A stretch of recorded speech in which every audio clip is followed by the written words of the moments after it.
Good afternoon, everyone, and a very warm welcome to our live webinar, Relational Leadership in a Complex World. My name is Patricia Alvarez. I'm a Program Sales Manager for Executive Education here at Side Business School, University of Oxford, and I'll be your host for today's session. We are delighted to have so many of you with us today from across different industries and parts of the world. Please, to make this more interactive, put your name in the chat and where you're dialing from today so we get to know you too. Today's session is all about how we can become the leaders we aspire to be. I'll begin with a brief welcome, then hand over to our speaker, Lucy Shaw.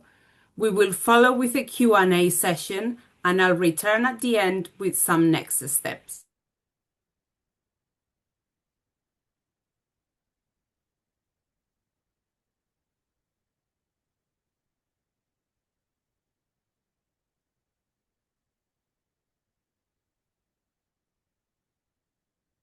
Anytime. We have a team responding live behind the scenes, and we'll also bring some of your questions at the end in our Q&A session. Reflect. As Lucy takes us through the content, think about how the ideas relate to your own leadership style and experiences. And most importantly, apply. Be ready to take away at least one practical insight you can start using straight away. It's my pleasure to now introduce our speaker today, Lucy Shaw. Lucy is an Associate Fellow and the Program Director of the Oxford Strategic Leadership here at Side Business School. She is also a cultural entrepreneur and the founder and director of Cultural Associates Oxford. Lucy brings a rich cross-sector perspective. She originally trained and worked as a curator, led Oxford cultural leaders within the university's garden libraries and museums, and co-authored the museum's Leaders Report. She also collaborated with institutions, including the Asmolean and the Bodleian, and contributed to the school's research on the changing demands of cultural and creative leadership. Beyond Oxford, Lucy serves on the board of Neon Dance and is a trained performance coach and actions learning set facilitator. We're thrilled to have you with us today, Lucy. So without any further ado, please join me in welcoming Lucy Shaw. Thank you so much, Patricia, and welcome to everyone. You're joining us in Oxford from all over the globe, which is fantastic because that really reflects the programs that we run here in Oxford. Our cohorts are always incredibly diverse, and that richness of people from all over the world brings so much to our programs. And it's a real pleasure to be talking to you today about relational leadership in a complex world, because this is a very important thread on the program that I run. As Patricia said, I trained originally as a curator, and I did that for quite some time before moving into organizational and workforce development. And as Patricia said, I used to work for Oxford University's gardens, libraries and museums. And as a museum curator, coming to work for the university's museums in particular was a huge excitement and pleasure, because if you're a museum and history geek like me, they are four of the finest, most exciting and dynamic museums in the world. So how wonderful to get to work there. And now I'm an associate fellow at Oxford Said, and the program that I run, the Oxford Strategic Leadership Program, is one of the business school's flagship executive education programs. Patricia also mentioned that I'm a cultural entrepreneur and that I also run my own business, Cultural Associates Oxford, which is a creative consultancy. So I really understand the realities of both leading and working in a very large, complex institution like the University of Oxford and all its many divisions and departments, as well as running a really sort of small and more sort of reactive and nimble organization of my own and the challenges that that can also bring. I'm quite a visual person, so my slides, yes, there is a lot of writing on some of them, but there are also quite a lot of images. And I wanted to start off with this one because this is the cohort from the Strategic Leadership Programme in the upper part of the slide from the May programme. And you can see from everyone's happy smiling faces that we were having a particularly great day that day. And I'm looking forward to telling you a lot more about the programme and some of the spaces and places that we inhabit throughout the city. And all of the photos on the slides are photos that I've taken myself. I love taking photos. But I really want to think with you in this sort of next 40 minutes or so about what it means to lead well in a complex world. And as Patricia said, please do ask questions. So at the end, we'll have time to go through some of those. And please remember that there is no such thing as a foolish question, and that actually asking good questions is the key to great leadership. It's the key to relational leadership as well, and knowing what questions you need to ask. And we actually frame programs like mine, the Oxford Strategic Leadership Programme, exactly in this way. We want you to come to Oxford to experiment with yourself, with your ideas, and to find the really great questions that you need to ask of yourself and your people so that you can work together through to solutions for your organisational challenges. So please do ask away. I always start off the Oxford Strategic Leadership Programme talking about the word curator, because I was one once a long time ago. And when I started off as a curator in the 1990s, it wasn't a word that was very often used. But in the English language now, it's used an awful lot. You can actually curate a flight of wines to go with a fine dining meal. Or you might find sort of curation applied in all kinds of different ways. And the Latin root for curator actually means to care.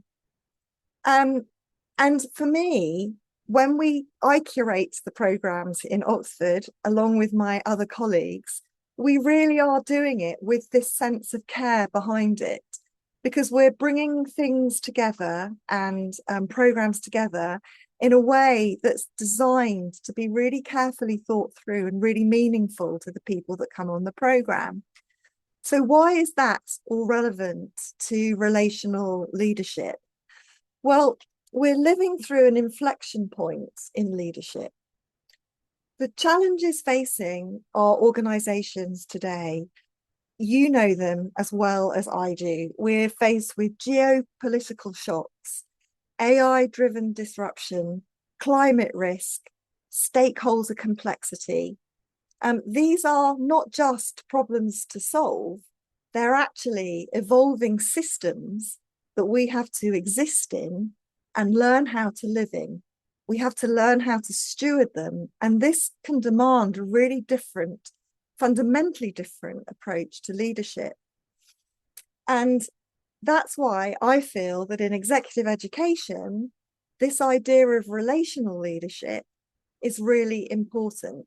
And specifically, that's working with senior executives and leaders to help them see how they can shift from seeing themselves as just problem solvers, carrying the weight of complexity alone, to becoming orchestrators who create the conditions where the collective brilliance of their people can emerge.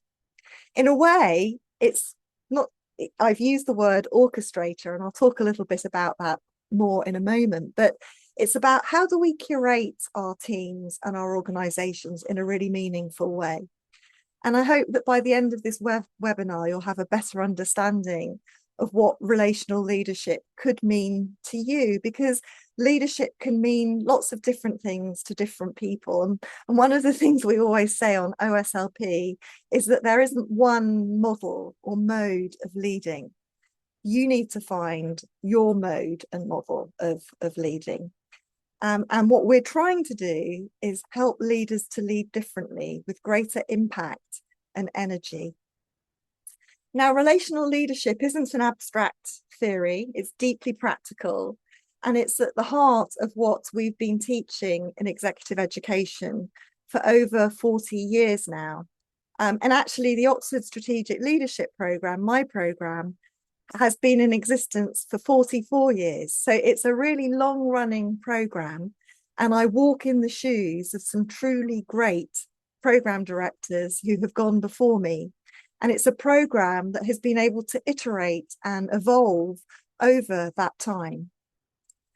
And I want to, throughout this session today, I'm going to pose you a series of questions or provocations, if you like. And this is my first one for you today. How much of your reputation as a leader has been built on being the person with the answers? And how much on being the person who brings out the best thinking in others? So the former part of this question is the traditional leadership narrative, and it's a bit of a trap that leaders can fall into and find themselves in that they are carrying the organization's complexity as a personal weight. And that's going to burn them out over time. And it's also going to inadvertently prevent their organization from accessing the distributed collective intelligence that exists all around them. So let me define what I mean by relational leadership. And I'm going to start in that rather annoying way of saying what it isn't. And it's not just about being nice and fluffy. It's not just about soft skills or emotional intelligence alone, although these really do matter. And it's not about abandoning clarity, ambition, or strategic rigor.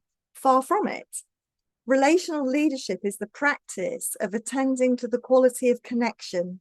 And that's the really important word, connection. The connection between people, between leaders, teams, and then connection with the broader context, the environment that you're operating within, so that purpose, judgment, and collective energy can emerge even when the path is unclear. And breaking this down, attending to connection in relational leadership, relationships aren't just the nice to have. They are the primary operating system through which work actually gets done.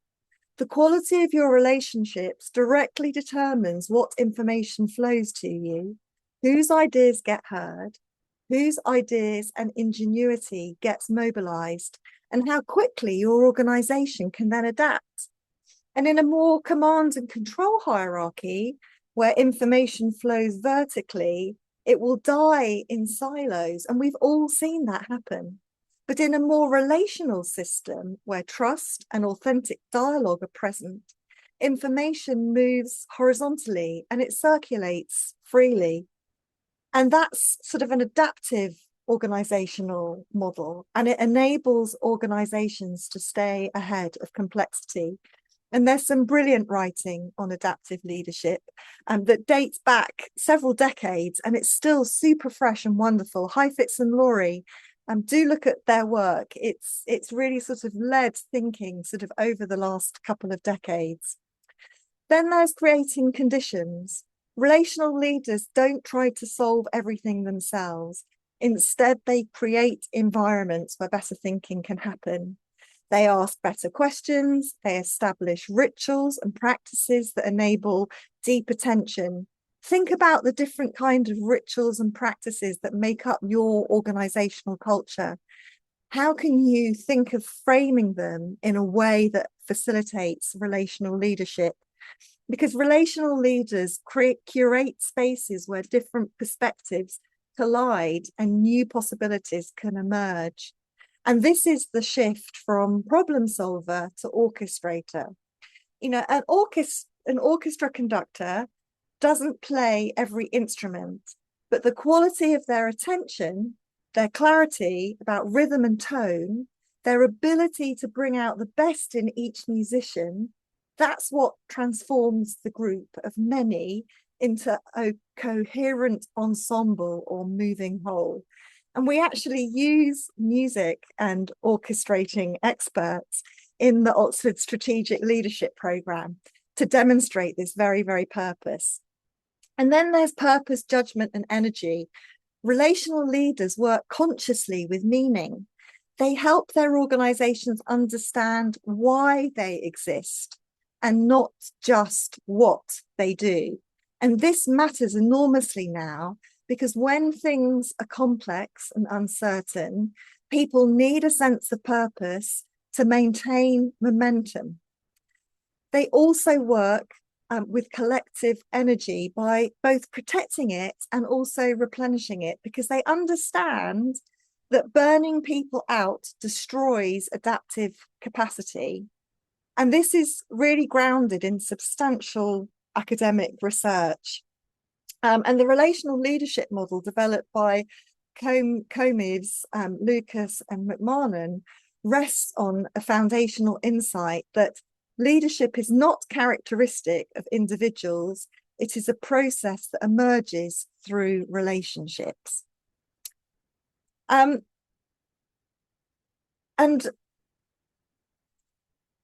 sorry, I've sort of lost where I was. Oh yes, I've moved on too many slides, I think. No, that's right. And this quote here, sorry, from Cunliffe and Erickson puts it this way: relational leadership requires a way of engaging with the world in which the leader holds themselves as always in relation with and therefore morally accountable to others. And I would argue that that moral accountability is crucial. It means that relational leaders understand that they're not separate from the system they're leading. They're an integral part of that system. And so that the choices they make will then ripple through relationships in the organization. And complexity leadership theory shows that organizations don't thrive just by having the most brilliant people at the top directing everyone else. Organizations thrive when leadership emerges throughout the system, when there's genuine interdependence, when silos break down, and when diverse expertise is orchestrated in service of a shared purpose. So relational leadership is about intentional relationship building across hierarchies and silos, about creating psychological safety so people bring their whole intelligence, not just their job description, about stewarding shared meaning and purpose so people understand what they're working towards, distributing leadership rather than concentrating it, leading through influence and dialogue rather than an authoritative tone alone, attending to the human dimensions of change, such as energy, meaning, belonging, and not just the technical ones. And this is what separates out relational leadership from more traditional styles of collaborative management.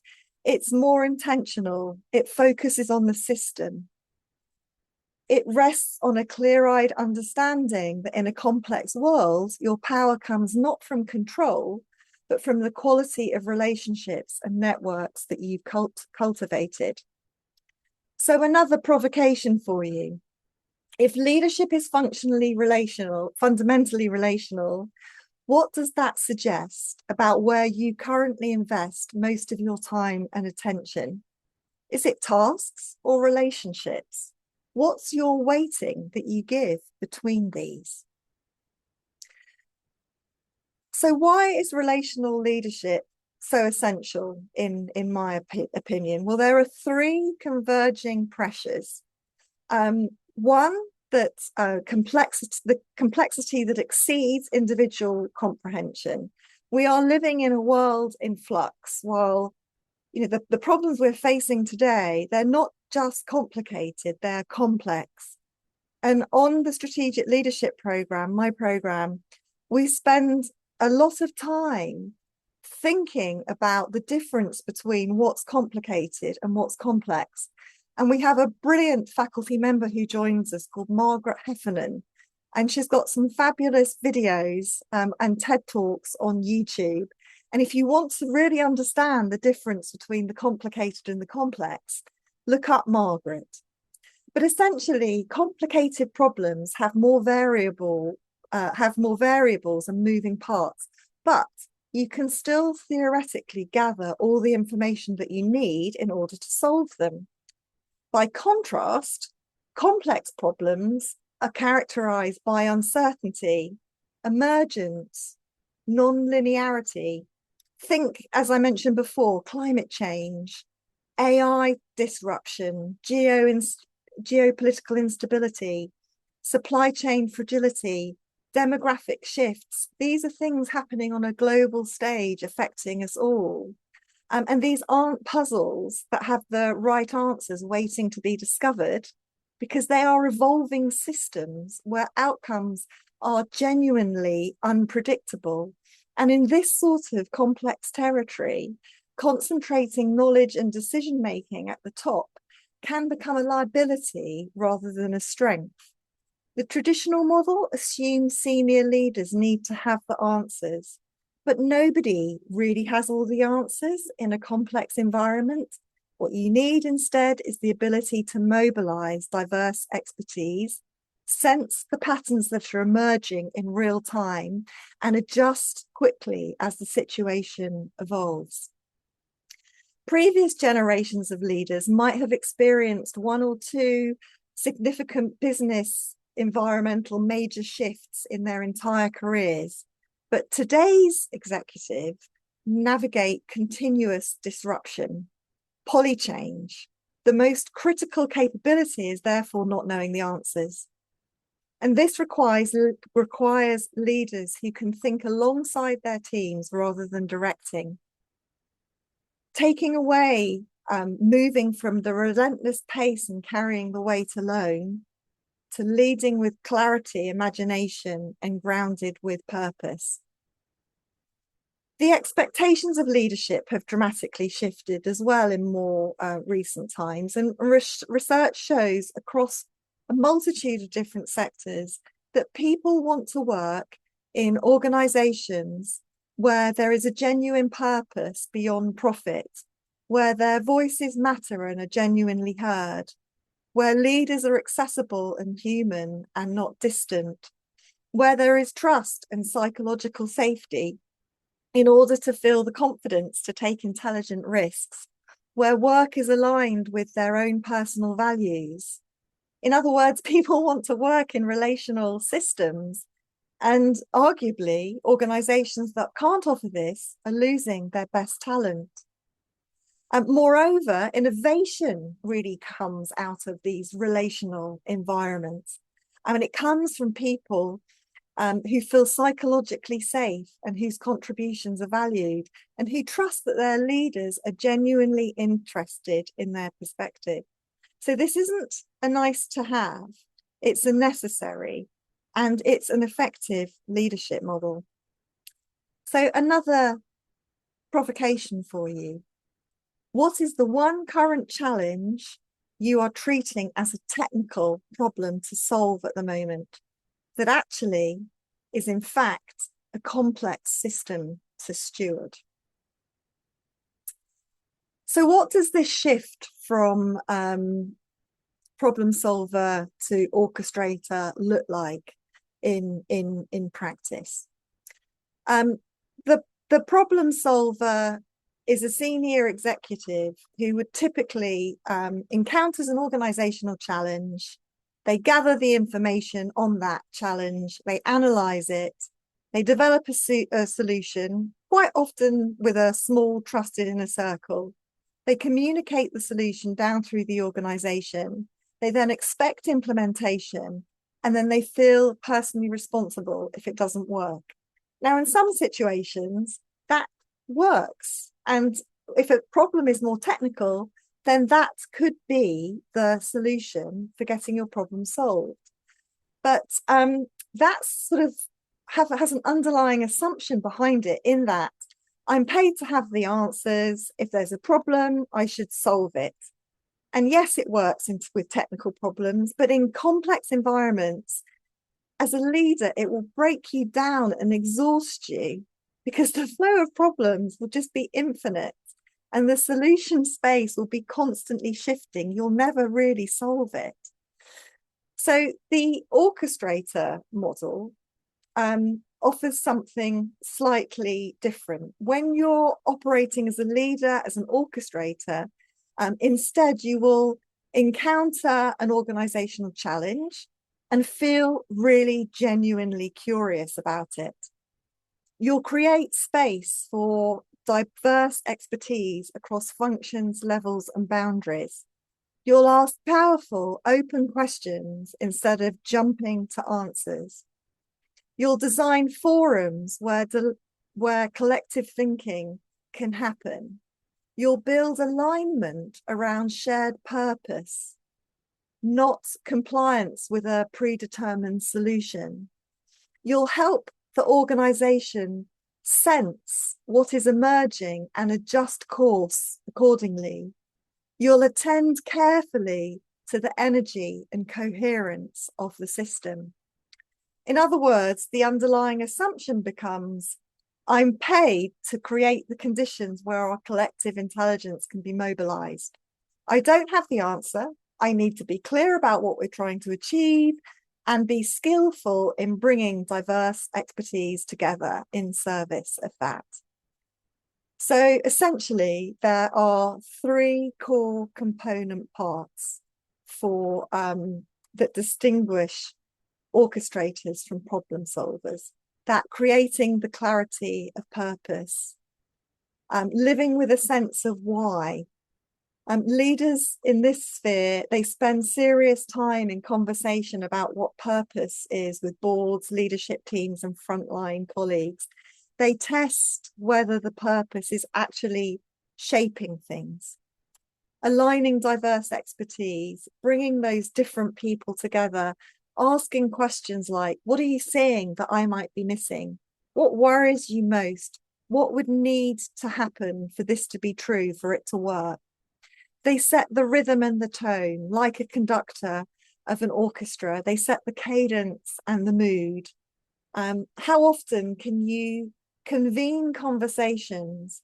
And do you think about how long you stay in exploration before converging on decisions? You'll also be modeling curiosity, humility, and accountability. The design thinking model is actually a really interesting one to apply to relational practice as well. And that's something that we look at on OSLP as a potential tool that can help leaders really feel comfortable with staying longer than they might normally wish to in that sort of that area of discomfort before they start converging on a decision. For example, a relational leader might say, I notice people are holding back. Does it feel safe to say what you're really thinking here? If not, what would need to be true? This means talking about how we are working together and not just what we are deciding. And that's the real hallmark of orchestration and relational leadership. So another provocation for you. I want you to think about how relational leadership is about how people work together and not just what we're deciding. So if someone studied your calendar and your meetings for a month, would they conclude that you're a chief problem solver or a chief orchestrator? So what does this mean, this idea of relational leadership in the context Oxford? And I'm speaking from Oxford University's Saïd Business School, but I am also thinking from the University of Oxford, where people have been thinking and developing approaches to all disciplines for longer than 900 years, which I find, even as a historian, a fact that is mind-blowing. But how, as a leader, do you make this shift? How can we in Oxford help senior executives who've spent 20 years succeeding as a problem solver move towards relational leadership to orchestration? And we offer a portfolio of programs at different stages of your leadership to help you do that. Now, I've mentioned my program, the Oxford Strategic Leadership Program, a few times, and I'm going to mention a couple of others as well. But OSLP is one of our flagship programs, and it's certainly the one that's been going the longest, which is testament to its strength. And I think over 3,500 people have been through the program now globally. It's a 6-day residential program for leaders operating near the really senior strategic apex of their organization. And its purpose is to help senior leaders reframe their leadership through experiential, interdisciplinary, and human-centered learning in an Oxford environment. And I want to focus in on this word experiential because this is so important to the work that we do. It's about embodying and experiencing what it means to be a human-centered relational leader in the world. Our participants move through different places and spaces in Oxford, colleges, museums, libraries, performance spaces. They might experience their leadership through a museum collection in a morning and then conduct a choir in the afternoon. We have an incredible interdisciplinary faculty. We have business school academics working alongside artists, designers, scientists, entrepreneurs, theatre practitioners, all thinking about how we can challenge habitual thinking and learn new rituals, new routines, and tell new stories about who we are as relational leaders. And then we really focus work very intensively through our tutorial model that builds on the Socratic Oxford tutorial model, where small groups of around 6 to 7 people meet together throughout the week as part of the wider cohort. And this continues virtually after the programme as well. And real friendships are formed. But in that tutor group, you'll spend 90 minutes a day reflecting not just on your own leadership and that of others, but also you'll find yourself listening to the fantastic thoughts and thinking of your tutor. We have an amazing pool of tutors who are all fantastic faculty members of the business school. And as well as being able to talk about a whole diverse range of subject areas within which they lecture, research, or work, they also spend morning, noon, and night with us. So they really experience the programme with us. And we deep dive into relational practice. We have sessions on conversation, on how to land really difficult and almost dangerous ideas. We think about culture, power, doubt, energy, and we help people practice relational leadership in real time, giving and receiving feedback, holding uncertainty, working with real life dilemmas. And if you want to find out more about the impact on participants, please do check out our web pages. And I think I've noticed someone's name in the chat who actually has been on the programme. So thank you very much for joining us. I think it's Abigail or Ruth. But I just want to check in actually with a quote from one of our wonderful OSLP alumni who was with us just in November. And they said, "I've just finished an amazing week on the Oxford Strategic Leadership Programme, and I'm honestly still processing how impactful it was. I met some remarkable leaders who challenged and inspired me in ways I didn't expect.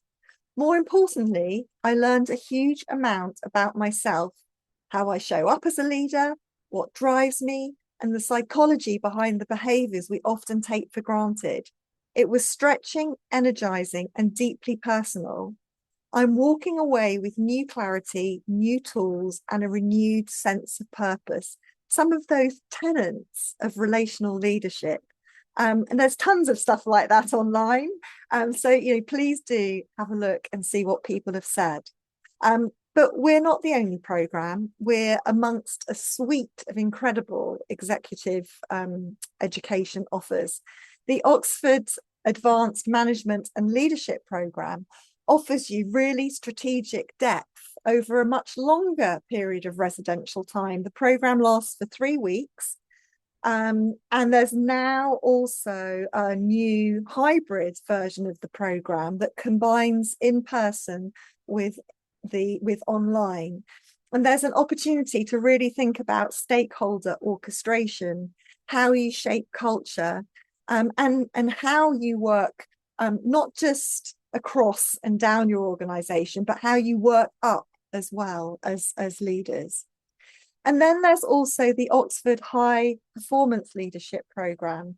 And this is a 4-day programme for mid to senior level leaders who want to deepen their self-awareness and relational impact.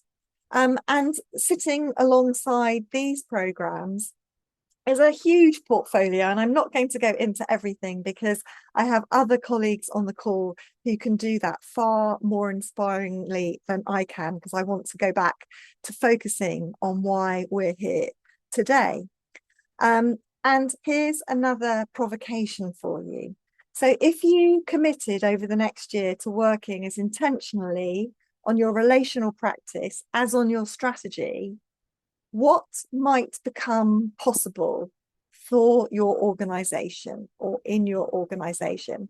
Because I assure you, it will unlock things. So what do we hope that people who come on our programs, who do this dive into relational leadership and their own personal leadership, what do they take away with them? Well, this idea of a renewed sense of clarity, of purpose and leadership vision. I was running 2 alumni sessions, online alumni sessions earlier this week. And in both sessions with different people, this word calmness came up. People often arrive on leadership programs feeling like they're always on, moving from crisis to crisis. And when they leave us, they leave with a sharper clarity on what only they can do and what they must do to stop doing to unlock others. And this in turn repays you with a sense of calmness, which I think is really, really wonderful. Confidence in relational practice. Many people will describe themselves who come on our programs as being really strong on analysis and direction and decision making. And they're less comfortable with leading through conversation and influence. But through all of our programs, particularly SLP, OA, MLP, and HPL, leaders practice having conversations where they don't have all the answers. They listen at a depth they rarely get to do on a day-to-day basis. They get to ask questions that unlock the thinking of others as well as their own, rather than confirming their own answers. They work with emotion, conflict, and power dynamics in the room. Someone who came on the program a few years ago said, I spent 20 years being the sharpest analyst in the room. I realized my sharpness was silencing other people's thinking. By asking genuine questions instead of offering instant answers, we now get better analysis and move faster, not slower. And that's to ask great questions, you need to be genuinely curious in what other people are thinking. And that goes on to have real impact, systemic impact on culture and engagement in your organization.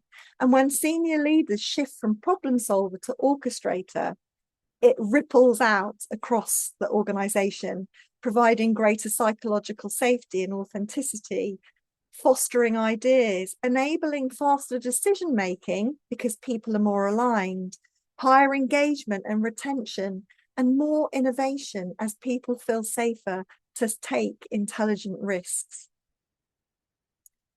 Finally, leaders leave with a more coherent sense of who they are as leaders and what they stand for. Rather than endlessly adapting style to external demands, they act from a clearer center of values, purpose, moral commitments, while still remaining flexible in their method. So another provocation for you. Where in your organization would you hope to see the first signs that you had genuinely shifted from problem solving to orchestration, what would it be? Enhanced innovation, speed, stakeholder trust, or something else? So what are the advantages of coming to Oxford SciE? Well, interdisciplinary depth. I've talked about that already, as well as drawing on the brilliant business minds at the business school. We draw on brilliant minds from across the wider university, which is truly magical, from disciplines such as the arts, the sciences, the social sciences, and the humanities. Because for my program in particular, we see leadership as being fundamentally about being human beings, that relational piece. And what makes us human beings, I would argue, as a culture person and a heritage person, is literature, history, philosophy, art, and neuroscience. These all offer critical lenses for us to look at ourselves as leaders, to think about power, to think about motivation, to think about ethics, and to think about change. There's the Oxford environment. It really is a unique city as well as a unique university. It's incredibly beautiful. It's historic, but it's also achingly modern. There's some fantastic new buildings as well. And our spaces and places in Oxford, because we use Oxford as a stage, they provide a reflective context for us to think different thoughts in. And people often describe our environment as giving them permission to think differently, which I think is fantastic. Then, of course, there's this concept of relational design, how we frame our programs. It's around small groups, it's dialogue, it's experiential, there are ongoing communities. It's not just pure lecture and case study. Relational leadership isn't just taught, it's practiced. And then there's an amazing alumni network. You get to join a global network of senior leaders from across the world, from different sectors, different geographies. And then, of course, there's rigor and accountability because we're part of the wider University of Oxford and our programs are grounded in research and evidence. So my final provocation for you is, if you're serious about leading differently, how deliberate are you being about the learning environments and communities you choose? And what kind of leader are they then inviting you to become? So in my last few moments with you, I want to give you some key takeaways.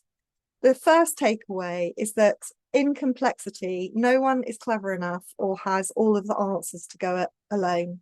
The winning move is orchestrating that collective intelligence. I've said it many times, I cannot say it enough. It's not doubling down on heroic individual problem solving. Leadership is no longer about being the person with the answers, it's about being the person who creates the conditions for better questions, who creates the environment that people can think differently in. It's not something that's soft, it's hard-edged capability for speed, adaptability, and retention. Your calendar is your culture. It's the mirror that you're holding up to yourself. If most of your time is spent fixing the problems of other people, you are teaching the system that leadership sits with you and not with them. Orchestrators work on the system as well as in it, designing forums, rituals, relationships that outlast any one decision. If your purpose is hazy, orchestration will fail. Without a clear shared why, diversity of expertise is just noise. It's not beautiful music. People don't resist change. They resist being changed without voice, relationship, or meaning. And relational leadership is a tool for addressing all three of these. And then finally, in a complex world, your real authority flows less from your title and more from the trust and networks you cultivate. So which of these resonate most with you? And which would you choose to focus over the next month or so? Please do connect with me online via LinkedIn if you'd like to. I would be really happy to. I try to be quite active on there. But now I think it's time to hand back over to Patricia and see if we have got any questions. And hopefully I'll be able to answer them. Thank you so much, Lucy. That was fantastic, and it was great to see all those thought-provoking ideas, and I hope the public resonated with them. We've got some questions in the chat. I can read them so then when people are watching the recording, they get the question as well. So we start with the first one, which is how does one get better at asking questions? Are there any recommended sources? Well, that's a great question. And I would say it's by practicing. It's leadership. I saw a great quote somewhere where, you don't get to be a world-class footballer by watching a few matches, and you won't get to be a great leader by just reading some great content. It will help and it will give you the ideas. But to do it really well, you need to practice it. And actually, a good place to start is thinking about open questions, and have a look online at some guides around coaching. So there are a lot of useful questions that you can start with that have been developed through coaching practice, business coaching practice, that are very open, that will encourage people to think more if you deploy them. Anything such as like a why, a what, or a how, that's a good place to start. Thank you, Lucy. Let's move on to the next question, which is what are the concrete things change leaders can do to practice relational leadership when the senior leadership culture does not follow these principles? Oh gosh, that's a really good one. And it's one of the challenges that often comes up on our programs as well. And there isn't one straightforward final answer. There is some good thinking out there by people like another faculty member on our program, actually, Sarah Rosenthaler, who she's a psychologist, a business psychologist, and she spends a lot of her time in this space thinking about what you can actually do when you come up against those blocks that are higher up above you. So I would suggest perhaps looking at some of her work. But again, with relational leadership, it is about asking questions. And in your organization, are you able to ask questions? And that might not be your immediate boss or your more higher up boss, but it might be one of your peers. And you can perhaps create a small alliance amongst people. Subcultures are a really important part of broader organizational culture. So, is there a subculture that you can find allies in? And I don't mean allies in terms of creating a revolution in your organization, but people who can give you sort of the strength and resilience and confidence to keep going and to sort of think different ways by asking each other difficult questions, how you can try and work your way around some of those blockages and barriers that you might find yourself coming up against in your organization. Thank you, Lucy. We've got a question that is quite similar. How do you build and encourage relational leadership, not just at an individual, but also organizational level, when this may not come naturally to other senior peers, or is part of the organizational culture? So it's kind of in the similar line to the previous one.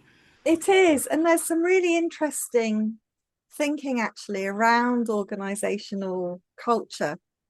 And I think there are some questions that you could start asking. So, a very senior and brilliant colleague of mine at Said Business School, Professor Sue Dobson, who's involved with lots of programs across executive education, but also across the other side of the business school in terms of the MBA programs and other programs as well. Sue is an expert in organizational culture and practice. And she's also the academic director on the Oxford Strategic Leadership Programme, and she does some fantastic work. She's also a tutor on my programme. So you're very lucky if you come on the programme and get Sue. She's awesome. But she talks about organizational culture and, looking at the sort of the different rituals, processes, patterns of behavior, so that you become really curious about what it is that makes your organization tick. Try to really get under its skin. See if you can spot little points of potential entry. Where's the low-hanging fruit where you could suggest a small project that could make things happen differently? Margaret Heffernan, in the work that she does, she talks a lot about doing little experiments and testing things to see if they work so that you can then demonstrate their success and scale it up. And again, I appreciate you might need permission within your organization to do that, but think really strategically yourself. Who else in your organization is trying to do this? Where are the pain points in your organization? And can you ask any questions that could help the organization get through those pain points that might encourage people to adopt a more relational approach to how it develops its organizational culture? Thank you, Lucy. On the same line, we've got a question from Daniela. What is the smallest change a senior leader can make that has the biggest impact in shifting from being the expert in the room to the orchestrator? Just that smallest change. What would you? Well, I've got two small changes. The first one is in meetings to ask questions and not start providing solutions. And to sort of demonstrate that, I'm running a program with another colleague from the Side Business School at the moment with an amazing national cultural organization in this country. And we had a fantastic speaker come on the program, a man called David Joseph, and he used to be the chair and CEO of Universal Music. He's now the CEO of the Royal Society for Arts and Manufacturing. But he said an interesting thing in a panel that he was on for us. And he said that he has a member of his senior leadership team who, when they are in meetings with staff, has to sort of poke him or kick him under the table if he talks for more than 20% of the meeting, because he doesn't want for him to be the expert on the platform and the main voice in the room. He wants to give the floor to others. So think about how you show up in meetings with your colleagues. Are you taking up too much of that time yourself? What questions can you ask to provoke people into thinking? I mean, one way to do it that I use occasionally is when I'm putting together an agenda for a meeting. Each item will be a question rather than just we're going to talk about this now. It's a question, and then I'll ask it to everyone in the room. Patricia. That's great, Lucy. Thank you. We've got a few other questions in the chat as well. We've got one from Suman. Lucy, while practicing leadership, how often will I focus on relational segment as time is very limited when overseeing operations and operational challenges, and also conflict management of the staff? And also the facilities a very long one. The facility issues affected by climate change and environment. It probably needs its own session. Yes, it's a big question, and also I think I tried to address it, although I didn't have time to go into huge depth in this session. But as a leader, how do you balance your time between that sort of operational work, firefighting, and then thinking about relational leadership? what can you do to be able to delegate some of that operational work? Now, depending on your organization, I also have my own company. It's a very small organization. And when I first started it, I was doing every role. So I literally was working day and night and at the weekends. But I'm now in a position where I have such a great group of people that work with and for me that I don't have to do absolutely everything, so that I can take that step back, delegate to other people, watch them grow and develop, and take time to sort of really think about the business in terms of how I want to grow it. And I think again, it's something that you need to keep practicing, and you need to keep reminding yourself as well. And I'm very lucky. I get to go on the Oxford Strategic Leadership Programme twice a year. And I can tell you that every time I go on it, I realize that I will have gone back, I'll have slipped into bad habits of just doing something quickly because it's just quicker for me to do it myself. But actually, in the longer term, it probably isn't. And coming on a program like the Oxford Strategic Leadership Program offers you that opportunity to reset and to think about how you might do things differently. Thank you, Lucy. And that matches perfectly with one of the last questions I'm going to pick up is about the differences amongst our leadership programs. So for that, we are here to support everyone's journey. If you know which program you want to do, we welcome you to apply. Here is the link for the application form and the next cohorts prepared for 2026. But if you, like some of the participants have asked on the chat, you don't know and you would like some guidance, myself, Tian, and the rest of the recruitment team, we are here to support you, happy to connect with you and to book a one-to-one consultations to sort of guide you which would be the most suitable program for you in your career at this stage. We've got a few other questions here, but I think it's good for us to close now. And we're looking forward to welcoming you to future webinars. We've got a few others prepared to. Thank you, Lucy, again for a fantastic session. Thank you, Tian, as well for your support. And thank you, everyone. I hope you have a good rest of the day. And we hope to see you very soon in Oxford or virtual in another session. Thank you. Thank you very much for all of those fantastic questions as well. I really appreciate them. Thanks a lot.